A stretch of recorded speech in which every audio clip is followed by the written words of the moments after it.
Oh.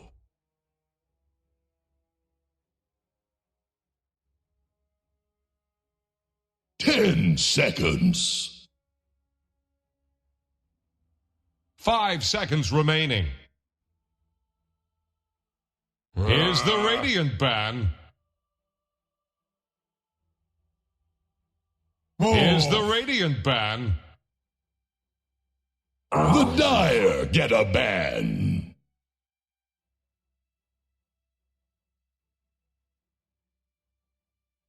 Ten seconds. 5 seconds remaining.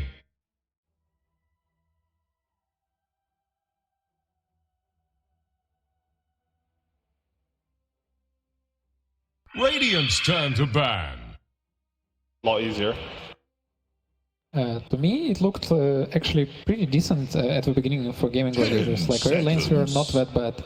And as soon as spirits start rotating super hard, like, and being super...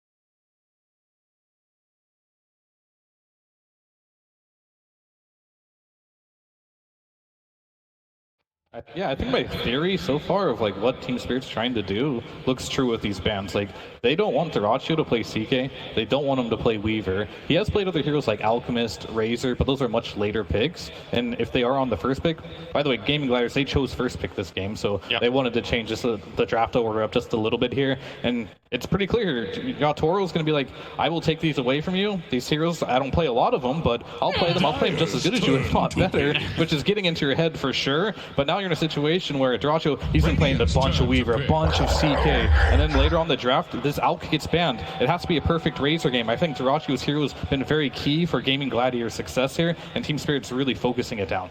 This opening pick from Gaming Gladiators, we've seen quite a lot. It's been respect banned against them a ton of games in this tournament, but obviously at some point it will make its way through. This is not the first time they get to play it on the main stage, and you know, that's usually what happens when teams get all the way to the grand finals, is they just have so many good strategies that you pick your poison, right? And you see here Ace with a...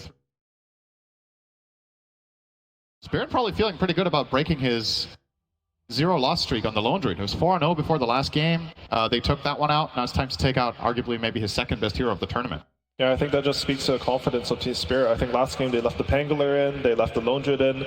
They will have something prepared for each of the heroes. Something to know is like, they've sort of been chilling for a bit, you know, to get to watch Gladiators play a lot of games. They're going to have the time to develop a counter strat for each one of these picks.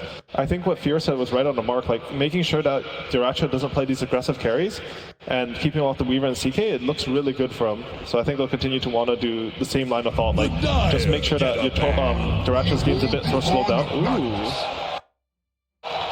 And this was definitely a change that they made in the draft. They decided to collapse Magnus. We'll let it through. They played it only one single time at this TI, and that was in their last series. And Collapse was an absolute madman in that series, doing what he was doing at TI10, just getting all the skewers in the world here. He didn't have the strongest early game, but I think if you do put this in the off lane, I correct me if I'm wrong, probably not the strongest offlaner right now with the way he builds, but they played with a Shadow Demon last time. They just got a lot of stacks up, so maybe we can look for them to ban out the Shadow Demon so Mag doesn't have that recovery option. Yeah, Shadow Demon is one of the best heroes to counter Primal builds. Primal builds also, it's like it's countering him on all stages of the game. It doesn't let him get stacks, it's cancelling his ulti, you can hide him, when he get BKB you hide your teammate. It's actually an amazing hero against this. I think it's probably one of the best support counters to Primal. Is there anything else you think Gaimin are debating here that could be an even more important ban? Like, you know, the classic, if you haven't watched Dota for a bit, you're like, oh, Magnus, now there's going to be an Empower carry. Is there anything that is a really strong Empower carry that's also good against Primal? No, it's going to be the Shadow Demon, so right on point there. What are you thinking for Spirit here? Are you saving your Tauros hero until the very end, or is there something valuable you could grab now against the Primal? And on top of that, do you expect this to go offlane even? Quinn has played Primal as well. I would probably think they want to wait just because there is that potential of the flex. I think when you play with Magnus, you actually don't need to think about the Empower too much. For example, you play some PA with Magnus, usually you actually still buy the Battle Fury, just because Dota's there's just a lot of camps. You don't want to make one of your other cores run to another core in order just to empower you. I think right now they should think that they've given the Primal Beast. Right now they need something that does enough damage to kill it. I think probably... Do you know if AA was banned last game, or is it just unpicked unbanned? I think that's sort of rare for this tournament, honestly. I think it was picked and banned pretty much first phase in like most of the other games I've seen. I think they could look at something like AA. You see Phoenix is already out, and the Shadow Demon's out, so I think they want to make sure that they get a support who can deal with this Primal. A looks pretty interesting, but it's also need a good partner on lane because it's not the strongest laner, I guess, on easy lane. But Miposhka plays it very, very good, like on next level. Dire's turn to pick. Enchantress. That's a 5 that is strong in lane, I've heard. We're gonna do a cringy mid. They're gonna cringe the mid this one with Enchantress for sure. This is one of Miposhka's like signature heroes. He's really good at this, and I think when you do play a hero like Magnus, who will take a little more time, might be a little bit slower, having that early game pressure can help a lot. And we'll have to see. Like, I believe Varl probably still can play the Magnus if they want to go that route, but normally when you do see it on Spirit, you'll have to automatically think collapse. But will Gaimin also automatically think collapse as well, or are they gonna respect it and think that it could be a potential mid laner? Yeah, I think Enchantress is also one of the supports that eventually you're actually the one who can kill the tanky heroes. Miposhka, he pretty much always plays for the Hurricane Pike plus Moonshard and BKB. Like I saw sometimes Seller he's playing for like the Solar Crest Pipe, but I usually don't see Miposhka go for that type of build. Something interesting to that point is I was reading over a breakdown of team farm distribution, and for Team Spirit, I think Miposhka has a higher average gold per game than Mira does, right? So it's clearly by design that they're giving Miposhka a lot of space in the game as a position 5, and obviously this, as you guys pointed out, can turn into a carry. Do you think there's like a specific type of 4 that is perfect for that mindset? That, okay, if Ench needs to take some space at some point in the game and get strong, this is the type of 4 you want to pair it with, or is it kind of not really that relevant and you're just counterpicking specific heroes rather than making a duo? I think it's mostly Mira playstyle. Like they both share the responsibilities of 4 and 5 in a way, so it kind of looks like we're both playing 4 and 5 and even sharing wording a lot of times. So I think any hero Mira gonna play is gonna fit the role. Yeah, and I think Mira in general, he just likes to play the damage that just follows up. He plays a lot of Dark Willow. He plays the Phoenix as well, with the Grimstroke, Skywrath, these type of heroes that don't farm very fast, but they do go for kills, and of course Enchantress, you know how fast this hero can farm as well. So Miposhka just gets more gold by nature of the heroes he plays, but I do like how Gaimin Gladiators, they're sticking to their guns quite literally here with the Morta yet again for Tofu here. And I like this combination a lot with the Nature's Prophet as well. You just come in, you sprout them, you get a free deadshot target on the sprout, and you just push them back, so a lot of synergy there. Do you think there is going to be the necessity for Nature's Prophet maybe even to rotate? Like, how does this lane matchup go between what we're assuming is a 5 position Ench playing in the safe lane versus a 4 Muerta off lane? Is that one of the matchups that Muerta will struggle in, or can she hold her own? I think it's a pretty stable lane for Muerta. It always depends a little bit for Ench. There's a little bit element of RNG. Sometimes you want the hard cap to spawn, even if you're playing against Ench, because you think you control the side, but then it spawns Wildkins, and you're just like, oh, I guess I lost a lane. But I think especially with a Faceless Void, who's like a more stable laner that you don't harass as much, you can actually use this to your advantage on the Muerta side. I think most likely this is going to be Ace Primal. If you have Muerta and Primal Beast together, you can, like, Poach has to be really careful on the Ench. You can get 100 to 0 really quickly in the lane. And there's the Grimstroke that you were mentioning, Fear coming out. To be expected on Mira. Great partner for Magnus, and overall it's pretty good hero against Primal Beast too. Overall, Void and Magnus is one of the best partners, and this is looking scary if the game get delayed a bit, because we have insane amount of AoE, BKB control, AoE. And I think if you're Gaimin Gladiators here, if you're fitting the bill of like needing a Dyrachyo as hero, the hero that kind of stands out the most that they're successful with this would be an Alchemist around this point. And a lot of the other heroes that he might want to go for, like the Razor, you're not going to pick that versus a Faceless Void. Potentially, if they want to, it could be an okay Wraith King game to carry. It would be a bit faster, so... I really like the Wraith King, actually. I think it'd be really stable in lane. Right now, I think they should want something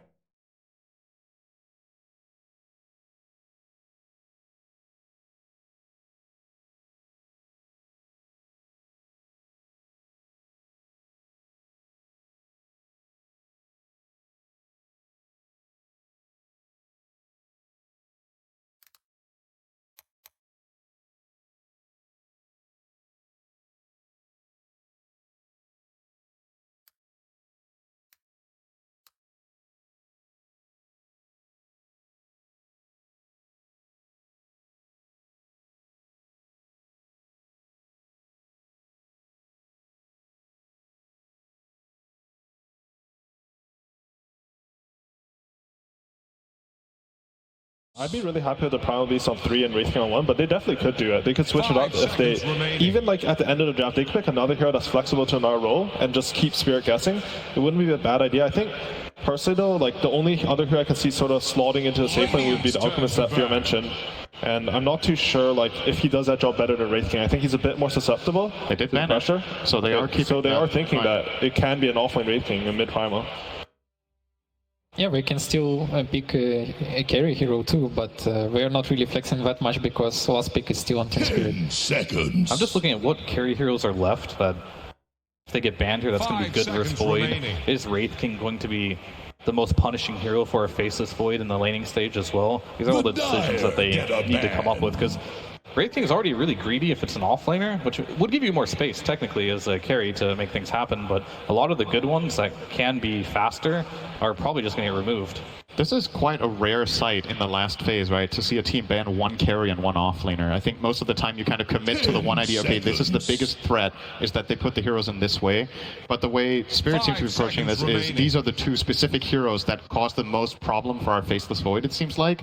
Do you guys think this Lone Druid ban would have been, or this Lone Druid would have been a really big problem for their safe lane to deal with? I feel like that should have been a Spectre maybe, to be honest with you. Yeah, I also watching Inspector and I felt to point it out, like it might give the tempo what we needed, because this hero now like is really aggressive and it cannot add up to the Furion global pressure.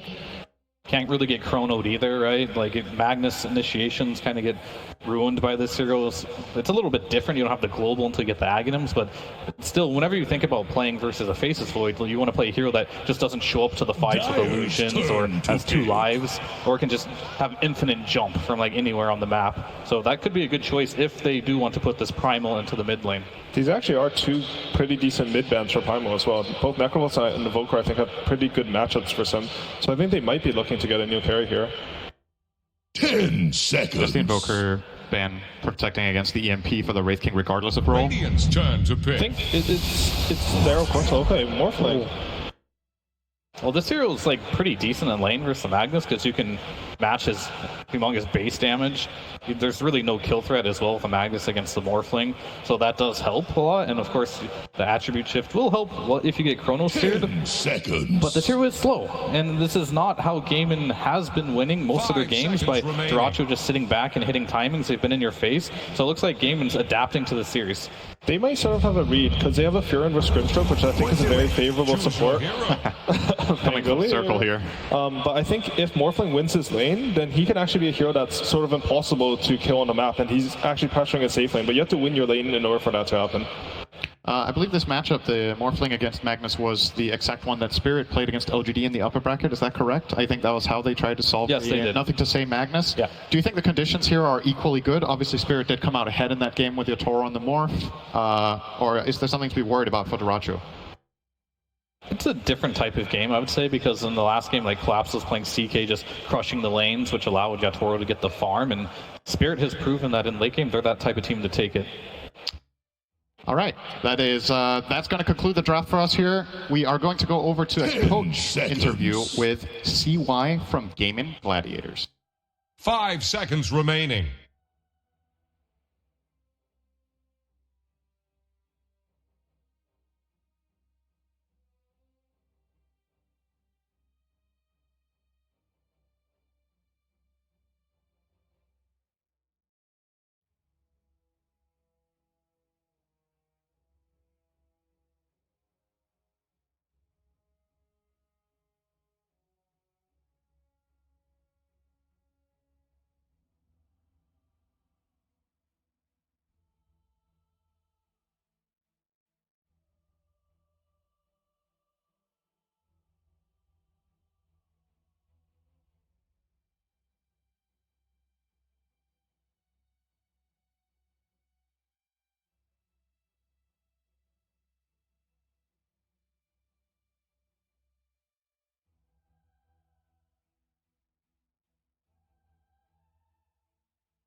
This game needs to start off very well for Gaimin Gladiators, because while this may be a best of 5, this game too feels particularly important, Avery. I mean, last game, Spirit, they took your best trait, your speed, took it away from you and turned it right back around. They ended that game so fast. And this time, they're going to take the late game and the scale, right? Void, Magnus. This is a lineup that is very happy to go into that late game. And particularly when you have Yatoro in the range of his Faceless Void, it is a fearsome beast. This is a strat that goes all the way back to, I remember, TI6, TI5 era, where people were developing the Magnus. Wings Gaimin were a team that took this strat all the way to the grand finals. We're happy to play this Magnus with the Void, particularly on Shadow. This is a throwback for me being back in Seattle, seeing this once more on the main stage here. We're going to see what Team Spirit can do to get to that late game once again against Gaimin, who have continually punished teams for the greed, for the slowness, for the willingness to go to 60 to 70 minutes. They just don't want to let you get there. But here they've gone for kind of a hybrid draft, right? Going for Morphling in their own hands on Dyrachyo, a hero he is perhaps more famous for, Yeah, in some sense. Well, I mean, the right kind of performance on a TI final, that could change the entire narrative about his Morphling. He's going to try and do just that by taking down Yatoro's Faceless Void. But there's also some other notable heroes. I feel like we focused a lot on Yatoro in that last game for a good reason. He had a monster performance, but there's also some other big ones here for Team Spirit. I'm looking at that Maposhka Enchantress, man. I feel like this is Enchantress and Chens, they are really scary in this current meta, even if we don't see them all the time. We saw the way that Chen worked for Gaimin Gladiators. Maposhka is going to try and make that Enchantress work for the laning phase. Enchantress is a hero both these teams really highly value and contest. It's a hero that's been banned against Gaimin a lot, so they opted to take it away here. It's also a hero that can deal pretty well with Primal Beast in those mid games with the Enchant ruining his charge in. I don't know, when I saw that Ench come out, it gave them the tempo they needed with a Magnus opener to feel really good about it, so they just don't fall behind too much on the lanes. And a quick little body block to push it under the tower here to try and secure the equilibrium. Very heads-up play.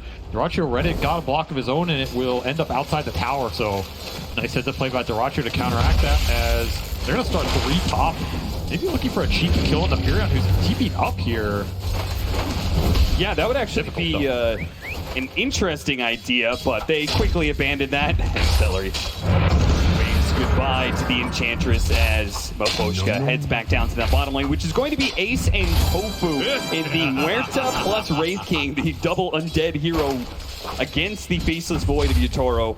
And then Enchantress. A very deadly lane as well. We've seen a lot of like the Wraith King Dark Willow come back. That was a classic a couple TIs ago. Wraith King, Muerta equally as strong. You get the insta-stun into silence, and the dead shot pushes you back in. Your attack speed, so you can't fight. Skeletons are hitting you. Very high kill threat on this lane, and a lot of pushing power if you start to run away with it. So this is an off lane for Gaimin. They want to go very well. They want Ace to drive the tempo and the objective control of the game, which is something he didn't get to do last time because Team Spirit brought the game parade to him, right? So that's a big question as well. Do Spirit decide to commit the same resources into shutting Ace down this time around? And does that just inadvertently free up more room for Dyrachyo on a hero that I feel like has a better time this game than the Gyro did in that last one? Just a stronger hero in the meta, and it is decent matchups, and already on the board. Yeah, you said this combo is deadly. Any sort of fort position that can output some good damage off that Wraithfire Blast. You gotta be careful if you're a support in lane. Gaimin Gladiators will find the opening kill. And this early game is going to be a question for Gaimin in terms of how much they get out of it, because they have the Furion that can TP, accelerate the lane ganks. They have a Primal Beast who can just gobble up runes, gank side lane very early. He is the king of it. Maybe not a hero we've seen Quinn play a lot, but one he has practiced very well in pubs recently and is very comfortable on. So this could be an incredibly fast early game just in terms of the gank potential, not necessarily just taking your towers. Which is also a reason if that Wraith King lane goes really well for Gaimin, it's a lane they can easily rotate to. Because again, the kill threat's just so damn high. Heal too much, and now they're going to turn back around with the Nature's Attendants leveled up. Ace will take a bit of damage as he heads back in, but Yatoro doesn't want to miss his CS. Right now, lanes are going pretty well for, despite that early first blood. We got the Pango taking the top spot on the CS chart. Nice dead shot.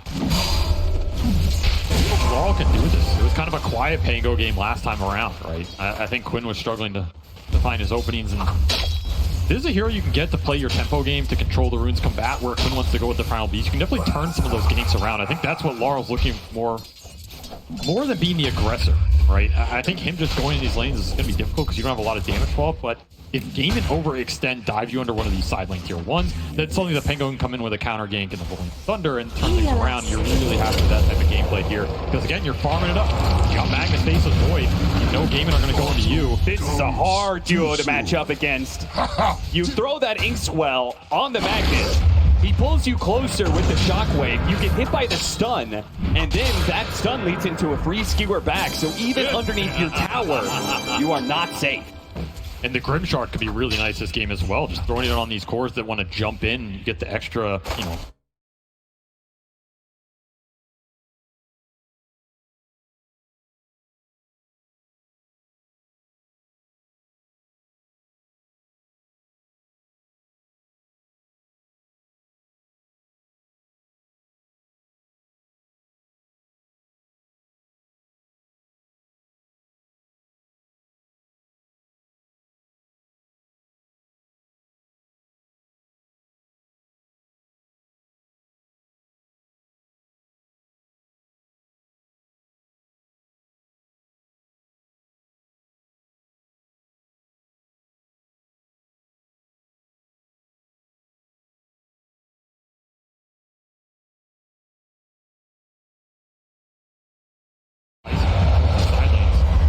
your game plan. Still, he's just gonna go for it. Here comes the rotation though. Mira gets the Inkswell underneath the tower, but he stops him midway through the charge, and Quinn, caught underneath the tower, will die. Sometimes greed is good, and sometimes you get punished for it. Mira happy to counter that. Push Laurel ahead in the XP. Now you're gonna have a Rolling Thunder. Oh, what a Sprout collapse, cut down a tree, but he was still stuck on the corner there. Did have some stick charges to work with though, and so he will survive for now. They wanted to be able to punish the fact that Mira had to TP into that mid lane, but couldn't quite finish the job. It's a game about pressure. Every time one of these supports makes a move, you need to create the pressure somewhere else. And you just can't clump on you. Get the numbers. Yatoro gets put back into the silence. Oh, he time walks up now. He's still kind of in a sticky spot here. Gaimin Gladiators are going to try and run him down. Looking to throw the one grenade, but he'll make the difference. He's going to show up with that Rolling Thunders. Do manage to finish him up with the two supports, but Laurel, he'll be collecting some heads here. Even the Wolf gets a couple hits in. Up there on the corner, but that's okay. The Swashbuckle will finish the job. A lot of XP going into the Pango and the Ench down here. Yatoro, a little sad he died there and doesn't get it for himself, but I mean, that's sometimes the life of a Faceless Void versus a lineup that is going to press you, is going to go for that kill. And if it was a lot cleaner, maybe Gaimin can just walk that off. But here if they get the rotation in, some of these Pangos having a terrific game off of that in the turnaround mid. Those are those counter turns that Laurel's looking for, right? Yep. Force the Raid King in, force this Morphling into an aggressive situation. Maybe Quinn dives you, and that's when you get the strike here. Arcane Rune picked up for Quinn. This is a really nice rune on the hero. CC pops in here to try and deal with Mira. The silence is going to last a while. Can he get it? Yes. Quinn, very fast with the trigger. There's no pitch to get him. Collapse going to try and dissuade Quinn of that notion. And he does manage to do so successfully, keeping him off his support. And the quelling, saving Mira at the end from the Sprout, so value pickup already for him. Tower is under Arcane Rune's still in the bottle, so Quinn can still look for a rotation off this, and he probably wants to. And his early game is getting a little slow here, and you have threat on the side lanes, right? This is where the Primal Beast strikes really hard, really fast, gets momentum going for the team. It's the theoretical ideal. You just shove in mid, make the move. Wisdom Rune. There is a Furion. There is. There's always the opportunity of the Celery to try and make a move, but I feel like the teams have been really good at protecting their Wisdom Runes against invasions, particularly against the Nature's Prophet. More times than not, it seems like Nature's Prophet tries to make that kind of move. He just walks into a trap. Just a hard gamble. If you use your teleport for that, you're dead on the map for 60 seconds, and your chances to get it should be minimal in the TI Grand Final, I want to say. Good D-ward there. That'll help because Quinn wants to be able to make the moves, particularly with this Arcane Rune, which he's going to put to use now. Caught him mid-shield crash.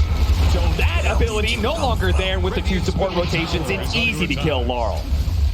Exactly what they're looking for. Combine the calling dead shot with this Primal Beast. Anybody goes down to it at this point, and this is where you want to ramp up the speed. Start getting the map in a position where you can just guarantee the power rooms for Quinn and get the connections going. And hopefully lead to like jungle invasion, right? Because the one thing you have to think about with the Magnus is the stacks. And if their carry just gets to sit in triangle and double ancients and clear through them at that point in time, the earlier you take down these tier 1s, the earlier you get aggressive obs out, the happier you're going to be when that period comes. Another power rune should be secure from Quinn here. Oh, these runes are getting a little crazy. Oh, that skewer plays against Collapse. And he does a ton of damage onto himself thanks to the trample from Quinn. Blocked out by his own Sprout, though. He's going to try and get to the other side of this cliff. Laurel does hop down to chase after him, though. Laurel showing the power of a non-real hero in his hands as he will take that rune away from Quinn. No haste. I mean, that's one of those situations you almost rather take the haste rune. It's so damn good on your hero. Collapse will suicide himself to take Quinn out in the process. Kind of have to be careful with those skewers against the Primal Beast. Kind of movement could be deadly. Look at this, just a quick rotation from the support. The power of Enchantress, early creep, takes down 2/3 of this tier 1 mid. Yeah. I didn't even feel like that was a real move, but they still got a lot of this tier 1 tower damage out from it. Once again, it's Gaimin responding to some early objective pressure. The whole time this is happening, there's also space on the side lanes, which means the Toro got to catch up a bit. He's not the one getting ganked or killed by the calling here. Very happy with that. Ace not able to force him off lane yet. However, Gaimin doing a bit of stacking of their own, and maybe that's something they took out of that game 1, right? Like, you go in game 1, you try and run Spirit over, instead they run you over. Okay, this is not a team we're going to beat in 20 minutes. It's not a team we're going to beat in 25. Maybe we go back to some of our other tricks, other things up our sleeve. Efficiency on the map. Yeah, this is a team that is stacked their whole way through the season. I'm back to it now when it matters. A particular strength of Western Europe in general, so I love those DPC matches throughout the year. Stacking was a big factor for all of those teams. Ace does have the reincarnation here, but it looks like Team Spirit want to try and burn it away from him. The Skeletons will push back, though, while Brother does chased away. Brother against brother here. Ooh, Skeletons are better. Right now, it's going to be Quinn trying to jump in, but immediately stopped by Laurel. Once again, with the counter initiation, Quinn's trying to get out of here, but he's going to be caught. The Ink12 plus the Zombs is going to try and trample his way over the left-hand side. He is slowed down, pulled back in by Collapso. Oh, and a Chronosphere actually locking away these two other cores right in front of this tower. Seller's trying to stop him now as they turn back around onto Ace, trying to finish him up. There goes that reincarnation. Duraccio doesn't have much mana to work with, and on the fresh life, Ace is going to be pulled back underneath that tower again, just like Quinn. They are in trouble. Now Duraccio's under this one as well, surrounded by 5 heroes. He's going to start desperately morphing into Shrink and try and wait for him over the left-hand side, but with all of this damage, he just cannot get far enough away. Gaimin Gladiators will lose all 3 of their cores, and that attempt at a fight at bottom lane. That is the danger of making an aggressive move into this Pangolier. Grimstroke, the turnaround potential is just so damn high, and time dilation absolutely ruined Duraccio as he goes in that engagement, gets time dilated, can't do anything for the rest of the fight. When he ate the big ult, still trying to make something happen in this early game with a very aggressive mid that can do it, but he's just struggling. Feels a bit too tanky for him to bring down alone, and the combinations, they haven't been exactly on point for Gaimin. This will give a really nice bump to Laurel, who is just beasting on these early game fights. It's going to be a very fast Pangolier diffusal in this game, and these are some heroes that are susceptible to mana burn right here. Oh yeah, 2 strength cores and a Morphling that also doesn't like his mana getting burned with an early diffusal. Actually clearing some stacks, and net worth still looking pretty good for Gaimin, but the fights are just not going their way. Particularly when you know the Wraith King wants to rush this Radiance as quick as possible, which means an Ag Shard, he really doesn't want to have to buy that until at least after the Radiance. There's definitely a timing here where this Pango could punish Ace heavily. Especially since it's just done. I mean, this is 11:30 Arcane Boots Diffusal. This is crazy fast. In a game where they maybe expected Laurel to not have the freest time. Right, up against the Primal Beast with a Furion who can rotate. They're supposed to shut him out early, win that lane, and then later on to the game, as a Primal Beast, you could just BKB and grab the Rolling Thunder ball and stop it immediately, right? And look what's waiting for him. Some good old stacks for the mag lineup. This is another downside of Gaimin not securing those early teamfight wins. You can't invade enemy side of the map this early, and Laurel's just going to clear through it all. It's usually going to help him. So big right now. He's got a shield rune to boot. So they're going to be looking to take a fight. It's also going to be the blink timing for Collapse. He's going to finish this off the stack. Just rush it out here. Look for a big blink RP skewer on a core. Continue to slow the pace down here. Middle tower is under attack. You're going to be happy to use their ults for big core kills. So the question on Gaimin side is, what do you do when those ults are on cooldown, right? How much can you get off the map? How much can you push the lanes and look for kills? When once more looking for something to get it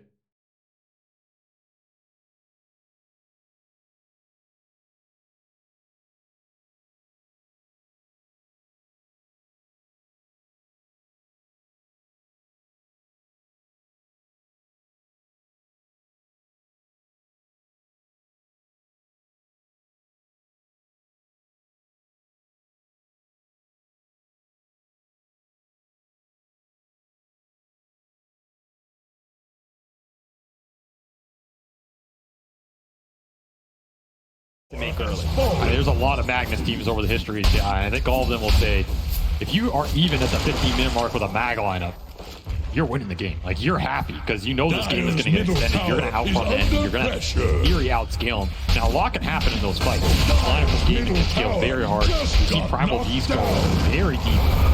Later game one, but They just follow up silence. of course, Give it to Heroes. that can also happen. Yeah, this is the move the Gaimin Gladiators. They were trying to play off this, being able to get numbers movement, right? Like the Primal Beast and the Nature's Prophet offer so much mobility around the map. They should be able to outnumber Team Spirit and find openings like that. What Celery wants to do for sure. Every time you get one of these pickoffs with the Furon, you get to farm their side of the map. You get deep wards up into a set up for the next play. And then your economy is just going to explode. And you get some extra items on this Furon. He can control the fight. The Ag's very good this game with the root and disarm, right? This is a great Furon Ag's game. Yeah, the Nature's going to do some mad work here. If he can get anything else to help his team survive in the Chrono, in the RP, Celery's going to be a force to be reckoned with, and you can continue to shove these waves in as well. Spirit continue to play this game slow, continue to farm up Laurel with their Empower going to work. That is a successful move for Gaimin in a period where Collapse didn't really find that opening with the Blink. To settle for some farm. Find an interesting note, there's just no hand of Midases in this game. Wraith King, Faceless Void, both heroes that have bought it throughout this tournament sometimes, but feels like as the tournament's gone on, particularly probably because the way the Gaimin Gladiators has stomped through some games, there are teams who've been a bit wary about picking up that greedy item. I mean, Midas is a crutch item. Midas is an item for the bottom 14. It's not really a grand finals item. You gotta. If you're worthy of a true pantheon, then you don't need the extra GPM. You're gonna collect it off your enemies here.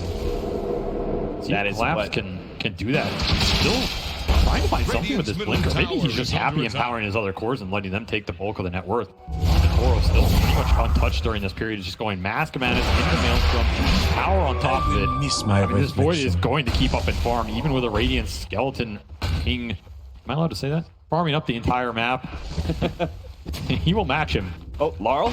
It's essentially there to grab him. Mira can stop some of this, though. Goes out of silence, thinks well. Oh, so much burst damage, though. Celery hit him big with that one. He got off the shield crash, though. No way. Those shields are keeping him alive. They need a bit more damage, but now he's TPing away. Goodbye. Where you watching? That's how it's done. Oh, no. Gaimin Gladiators got to feel so bad about that. A pickoff on Laurel, the highest net worth in this game, would have been a dream opening for them. And that was one of the few openings you'll have against this guy because he is closing in on the Lincolns fast. Just not crisp enough. Laurel walks it off. I think he even misclicked his swashbuckler there. Horacio on the edge of the Chronosphere. Now that's an idea. Team Spirit say, oh, you used all those resources bottom lane, huh? It'd be a shame if your carry got picked off, wouldn't it? A heavy cost indeed to missing this gank. Laurel just plays with his food, and they're going to put those ults to use on Horacio every time. Anytime you can just collect a Morphling in this game, you're super happy about it. Thor will just continue to farm. Says, give me the freebie and back to the jungle. He's coming down to ace right now, right? I mean, it feels like it comes down to ace in a lot of games, but yeah. Right now, he's the strongest hero on the map. He can create the pressure. He can do things like this where he just solo create an opportunity. They're going to find both supports.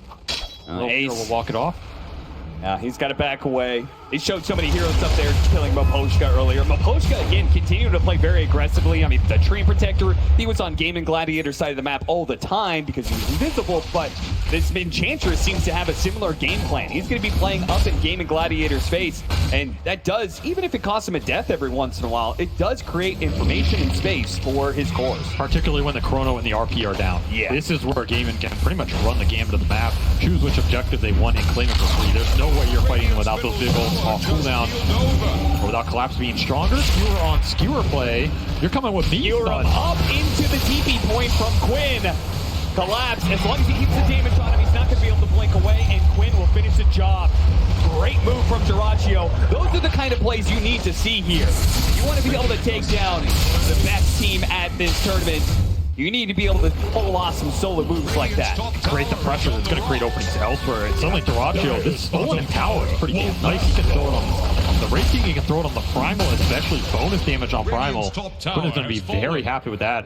And it's something we can see in a lot of these fights. It's probably going to be the best deal for Horacio outside of maybe time dilation thrown back against Team Spirit. or just creating his own Grimstroke combination. Precious These bounties. These are good Morphling combos you can use for the fights, and the team starting to pick up the pace. Instantly silent and a beautiful soul bite, and now being swelled up. Pinball coming through straight to the heart of Gaimin Gladiators. Dyrachio's already burned out most of his mana. Pops his wand, but Dyrachio, he needs to be able to get away from both Laurel and Yatoro. He's been burned out. No chance there. Gaimin Gladiators.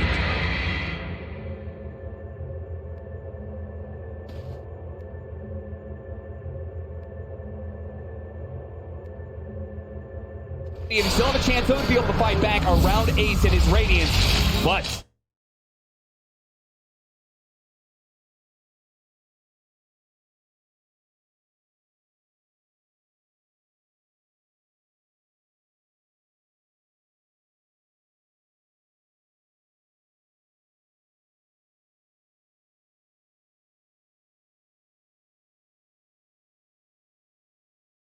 you like that.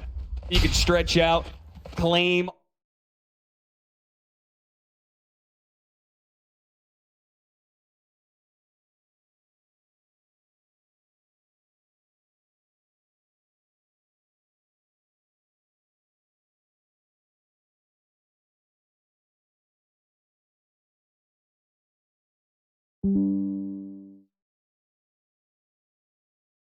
Well, himself.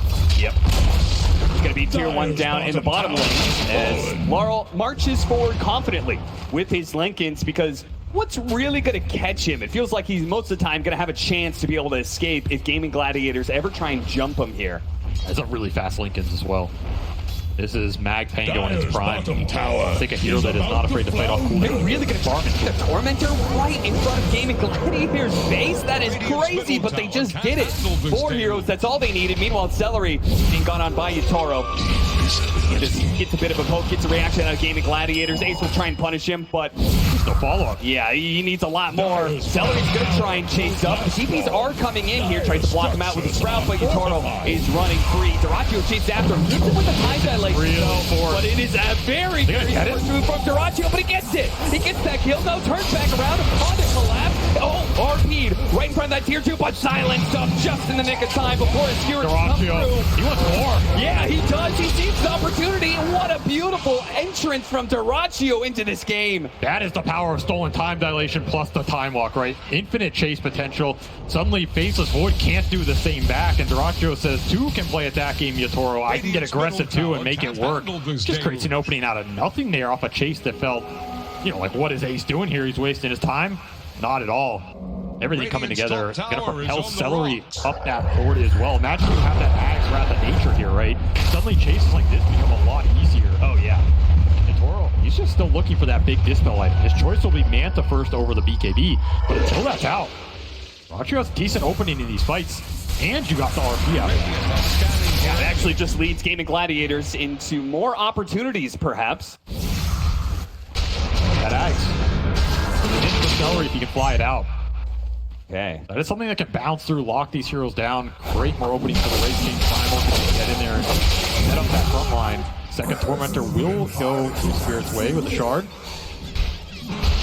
So now they've got a Shard on both of their supports. That's pretty funny. I think that the Mira 1 Grimstroke, that's so much better for them. Hard Dispel to be able to help save this angle or this phase when they need it most. But maybe there's just too much firepower some of these times. As you can see from Gaimin Gladiators, when their cores start linking up, and they're picking up the pace now. Dyrachio, he's just swarming forward, seeing if there's anybody else to be able to catch deep on Team Spirit's side of the map. And this is the part where Team Spirit needs to be able to slow down the game. Momentum is beginning to play against them. So the map becomes difficult. You have Skeleton coming in one wave, you have Wrath of Nature pushing all the lanes. The Morphling's not afraid to show right now. He has Manta Illusions on top of it. And the Primal, if he's in the fog, it creates a scary situation with the pickoff potential. They're just getting more information than Team Spirit right now. There are still very deep observer wards that the potion got out, but you can't really get there and use them. They're not scouting anything right now as they're looking on top of him. That shard is pretty helpful when it comes to the Sprout, but may not save him from this as he's going to be surrounded.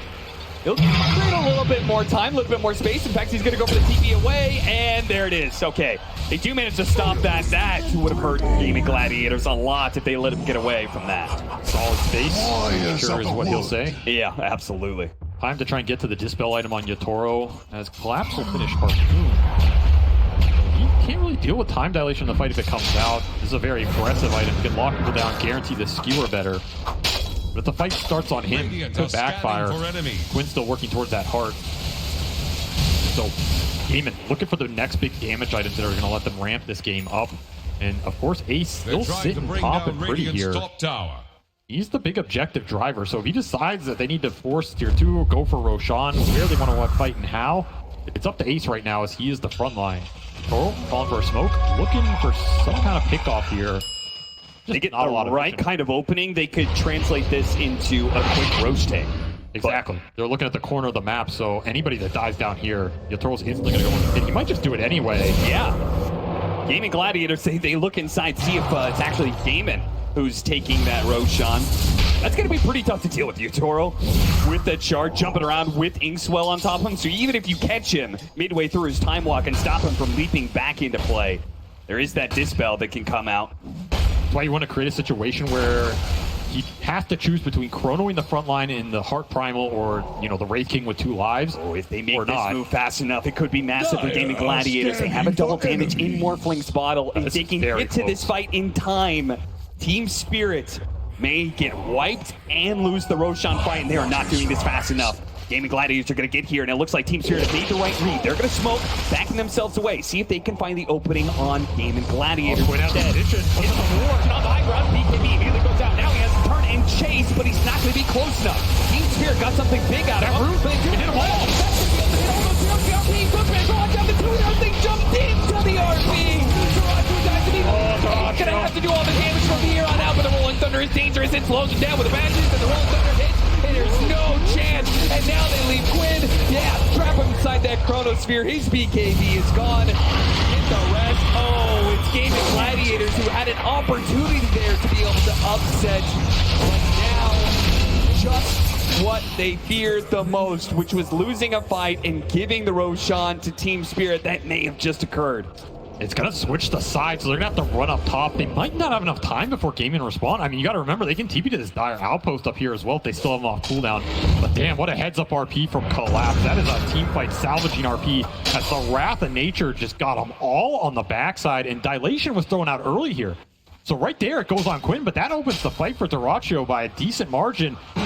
I don't know. I mean, he just RP'd him. There's no way around it. Yeah, they only had one stun to work with. Dyrachyo just makes a complete misread of the situation there. He thought the stun was going to latch and be longer, but there's a lot of bailout here. And the second that goes wrong on the Morphling, this fight's just completely over. Yatoro's going to clean house.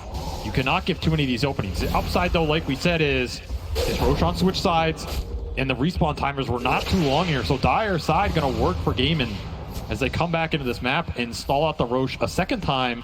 I think you just man up for it here because you know RP and Chrono are on cooldown. Yeah, 100%. And Team Spirit, I mean, it would be a pretty bold move to try and take this fight without their ultimates.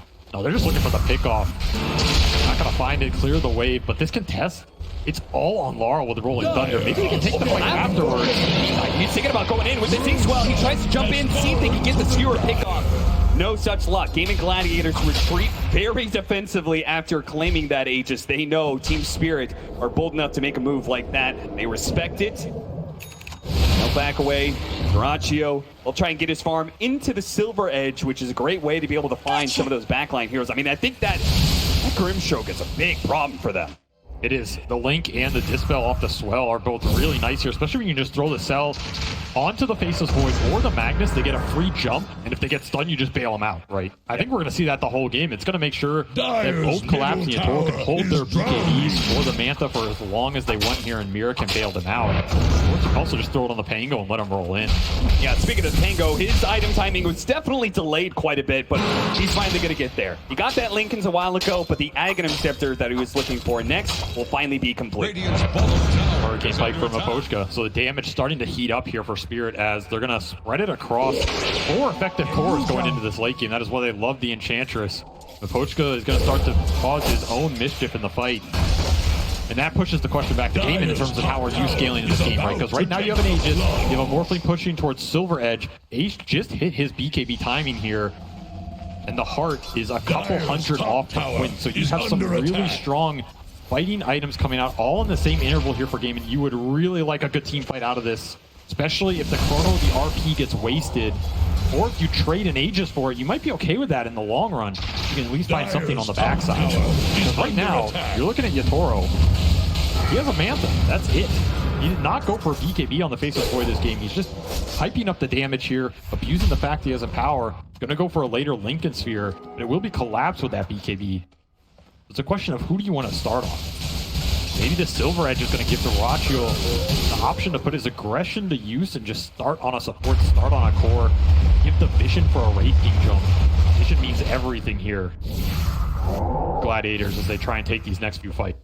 Yeah, which means Moposhka is a particular nuisance to them, as he once again leads forward, just using the creep to be able to find information. They got the Harpy, Skewer back. Now he does have BKB locked down by the RP, but maybe the damage is going to be enough. It's going to be a close call. Gwyn starts walking away. Celery's going to jump in with the Wrath of Nature, soon coming out. He tries to use the Overseal Totem to get away from the Rolling Thunder while they jump forward on Dyrachyo. They want to get something out of this. They see an opportunity, surely, but they couldn't actually grab anybody, just lacking the disables.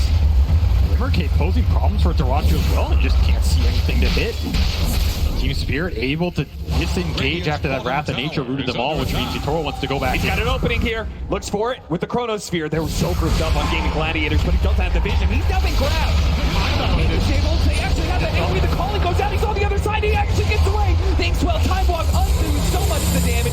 And now Gaimin Gladiators have to play it a little bit slow.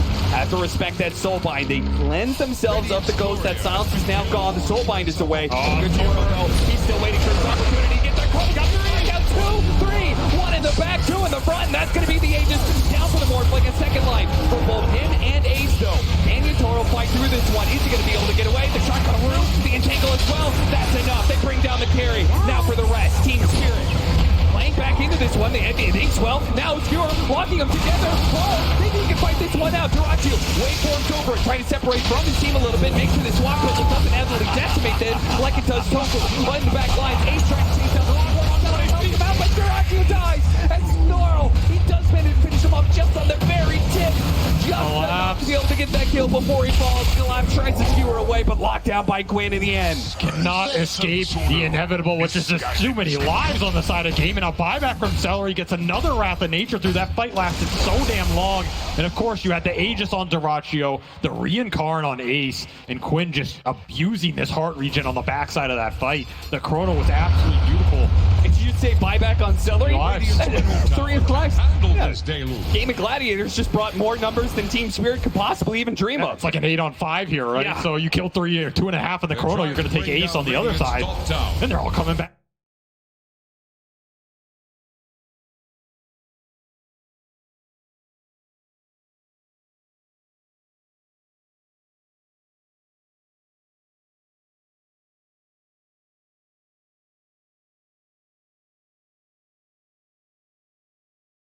People the entire time. I thought Var was maybe going to carry the end of this. Tango is doing so much DPS. Yeah. I mean, him and Collapse, I think, saved so much of this fight, because if Dyrachyo managed to live through it, then who knows how much damage they do while Team Spirit is dead. But the fact the Morphling is gone, there goes a decent amount of their pushing power and threat for the high ground. Instead, it's the Furion and the Skeletons that push out. It'll be Ace who collects it, and this Wraith King is just turning into a straight carry right now. This is not even a bad carry matchup versus the Faceless Void. Yeah. If you have help to do it. It's just going to be an AC for Ace here. Shard to boot, so you cannot mana burn him out, and he's going to be a problem. He's going to deal enough damage, trade enough threat that you're going to have to think about it first, or at least maybe skewer him in deep, take him out for free, and think about when you commit the Chrono or the RP, because it's not so straightforward anymore. You can play off some Pangolier folks, but damage in the front lines coming through for Gaimin right now, and a lot of it does come down to Dyrachyo. How does he find the angle into the fight? Who does he start on? And does he get caught in those ultimates? Because this Morphling is still incredibly susceptible to time dilation post Manta. He's susceptible to just getting ulted without that morph going out. If that happens, so much of your DPS goes out the window. Suddenly that long fight is no longer favorable for you. It's so wild to me how much Yutoro trusts his team in this situation. I feel like so many other carries, especially carries in this tournament, would have gone for a BKB to help protect themselves, but he seems to just fully trust that Mira is going to be able to back him up, right? I mean, you think Yutoro, God, is going to buy a BKB. Haven't been watching this man. He's going to go for Scotty up next, which is going to make him very tanky. Gaimin Gladiators cannot let him get to this point. Smoked for very, very far forward here. Yeah, Radiance turned off for Ace. They're not showing too much on these waves. They wanted something so badly out of that. They used double scans to try and find some sort of pickoff, but they're left with nothing. Team Spirit holding around their tier 2. I saw something on that ward, and they'll counter smoke it instead. They're missing the Scotty from Yatoro. Big item versus Morphling. He's happy to fight without it. Treants? See nothing. How closely were you looking at the body blocks here? May just depend on it, as they will bypass the vision mechanisms. Level 20 for Yatoro. He has Chrono attack speed here, plus this full Mjolnir. You get caught in this Chrono, it's a very different story than the last fight. How much room are you willing to give up right now? They spawn Celery. Chronosphere on the 2 of them. So he's going to bring down the support first. Nice use of the dead shot there. That'll make sure Ace doesn't get punished too much. But Chronosphere for a 5 position. I don't think Gaimin Gladiators mind that too much, as long as they don't lose control of the Roshan pit during this window. The upside is that buyback's still on cooldown for Celery. So they know they're getting the 4v5 out of that if they take down the Fury on first. There's no way you're committing for the raid team there. Dead shot will prevent it anyway. Another quick pick off for Yatoro. More golden in his pocket to finish up the Scotty. Now, what about this next part of this matchup? The Wraith King versus the Faceless Void, especially this Wraith King off lane, always going to be going the Aghanim Scepter at some point in time. That Aghanim Scepter is pretty interesting against the burst that Yutoro wants to be able to employ, right? He wants to Chronosphere, make sure that there's one hero, or maybe 2, that gets no impact in the fight. Just like it looks like Quinn. Oh, he barely gets off that, but he is going to be slowed down as soon as the BKB is worn away. The time dilation kicks into play, and yeah, Team Spirit have caught him. Just good vision on the map, lets them set up for this kill. And just as he was pushing towards that Aghanim Scepter, you're talking about the Wraith King, as the Primal Axe will also play a big part in these fights, just breaking these heroes down, removing some of the passes, letting them get easy kills on things like the Enchantress, removing some of the time lock from the Faceless Void. Any extra bit you can gain an advantage for Daracho in these man fights is going to be nice, but I mean, the Wraith King Axe is great versus the ults. It's just a question of can you do anything with like the 5 seconds you have afterwards, right? Daracho going to man up. They're going to jump onto the take the point, see if they can burst him down. Once again, there's that Ace Well Hardness spell. And it's kept collapse. He turns around, gets that RP on the 2 of them, locking down Daracho and finishing him off. And now Ace is going to come back into this with not much support. With no Quinn, they knew they had the numbers advantage, and they take the fight to Gaimin Gladiators no matter the cost. He gets a jump away. Force Staff helps him out, but it's not far enough. There is nowhere you can go. The collapse and Yutoro cannot follow. That is a very bold move. When your Primal is dead, he's so much of your damage, so much of your burst damage. I mean, again, they're very close to bursting Yutoro, but man knows his limits. Elvin took it to Oh, Tofu! Yeah! A shot from downtown claims the life of Yutoro. Just as I caster cursed the hell out of him, he gets shot down. Well, the man knows his limits, but I guess not every limit in Dota. The Tormentors are new, we'll cut him some slack, but what a find from Tofu. Just claims it all there, and now the Tormentors did go to Radiant, so they get the kill on Yatoro. Collapse gets the shard. That's a 1,500 gold kill. Yeah, that's the final shard, by the way. Team Spirit, 36 minutes in, have all the shards for their team because they've claimed every single Tormentor. This is crazy. Of course, the Chrono was off cooldown, so you're going to have some downtime for Yatoro where you would have liked to have been up on the map and used it. Surprised it burst him off hard. He must have like time lock hit the Tormentor. I mean, at least he can laugh it off here because there's nothing else you can do. Back into the game, though. They still don't have Ace. They're still looking forward with this smoke. There's a hesitant out here. Yeah, this is I'm surprised. Gaimin Gladiators, they're surprised that they're even out here. What the hell is this? What's up on the high ground? Oh, Quinn. He doesn't have a TP. Where are you? Quinn! He's got to be able to get a force down to low ground, but that was an opportunity to get the pickup, and then it's collapse. He finds the pickup. Another overshield one for Celery, trying to keep him alive. Pump back in. Hold the swap bubble. Finally outside of the range there, and they back into it. Daracho will be the first one down. Quinn, he has BKB. Can he get it off? No, too many stuns. This damage is says, you had your fun, you had your cliff walk, but I'm here to clean it up. And Ace trying to get away desperately. Blink is up. He will get out. Yes. Oh, they got a scan on him. Yeah, turn that radiance off, son. Get the hell out of You there. gotta hide. You gotta hide. You can't be farming right now. There's that shard. Collapse. Pulls him back in a little bit. No harpoon just yet, though. So he couldn't get him any further. Yatoro knows what he wants right now, and that is an Aegis. That is a Roshan fight that Gaimin could have just committed to. It's also a fight that 30 seconds of it had no Yatoro. They couldn't find anything. They found an end of a double dive between the Morphling and the Primal Beast, and that's it. Spears is way too good at kiting these fights out, not giving you an opening. That Hurricane fight did some serious work. Sent Quinn back to NA with his pal RTG stuck up there. But what else are you supposed to do? You have to find the openings. You have to dive. You only had 20 seconds without Yatoro. That would have been one your way. Now it's going to be an Aegis into his pocket, a cheese on the back, and I guess everybody can buy BKB at some point. It'll be his next item here at last to seal the deal. He really wanted to save that double damage rune for Laurel or for Yatoro, but little Treant will deny them that opportunity. Still, though, Team Spirit got to feel very good about this next 4 minutes. They've been winning a lot of team fights lately with that extra life on Yatoro. He's already been very aggressive, leading a lot of the charges for Team Spirit, giving information to Collapse to follow it up. And the second life, I feel like there is nothing to stop this match. No. If you get caught in the corner, you're gone. Yeah, that's it. Even if you're morphing, I mean, who cares, right? The second you come out of it, you're basically dead. The Zags from Celery can only do so much, and suddenly the lanes are not getting pushed in as deep as they once were because this Empower is just going to work on these cores. They're just mopping it up. At this point, the Skeletons and the Treants are just extra gold into their pocket. We're looking at 440 CS for Yatoro right now. Cleaning up these lanes. 500 for Laurel, by the way, who's been swashbuckling what feels like the entire map. Still being a tremendous game here on the Pangolier. Dire's bottom tower. The difference in the last two, man. That is what Empower does. That's what an early Mask of Madness and Maelstrom does. Also, all these summons going down the lanes. It's inflated a bit, but extra gold. Now, Vero with an Axe. This is a great Dark Portrait game, right? These Soulbinds have been landing. There's not a lot to block them. You get the Wraith King, you get that aura going back. It's a great illusion. You get the Morphling, you're going to clear house on the back line. So suddenly, the scale from Team Spirit is starting to pick up the pace on their support. These are scary ones. RP straight up the top lane. He got caught. Trying to hit that tier 2. You can get nothing for free against Team Spirit. Collapse denies Duraccio that opportunity. Duraccio compliments on the initiation, but the damage is done. Gaimin Gladiators, without their carry for 70 seconds, there's going to be some serious damage coming their way. That just feels like a move it's based on pressure, right? They feel like the game is slipping away from them. They feel like the scale is going to be insurmountable. Duraccio trying to make something happen on the map and find a tier 2. And he will pay the price only for an RP in exchange, which is going to be up pretty much when he's back up.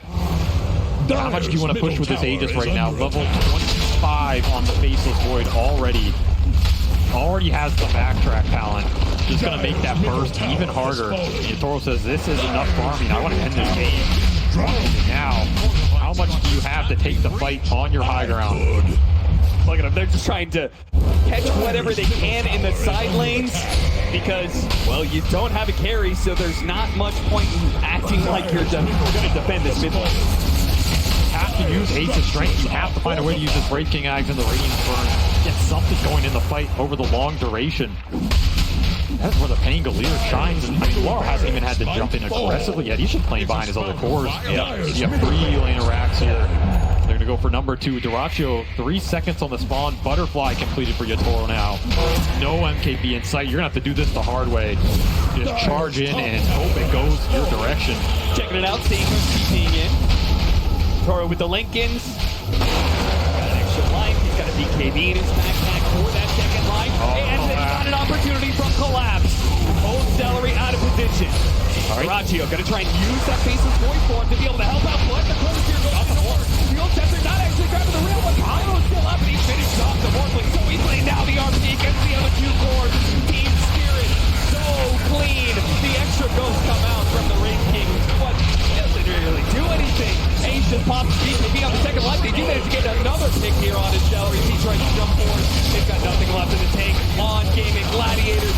They are all going to fall. They're going to throw their damage around. The Chief's actually getting popped. The lap's got a little bit low, but into the foul. Laurel goes. Laurel Dorocho. Topu's going to deny him that. They're going to call the GG. And Les pulled back in. No, this one is a second rampage to finally close it up. I mean, why not add to his total, right? This is the player with the most rampages in a single TI run in history. He will add some more to the stat page here as Yatoro just mops him up at the end with way too much damage. And once more, Gaimin are sitting here thinking, what the hell are we supposed to do against this team? We can't outpace him. We can't push him. We can't outscale him. We're having troubles in the team fights. We're losing the tower.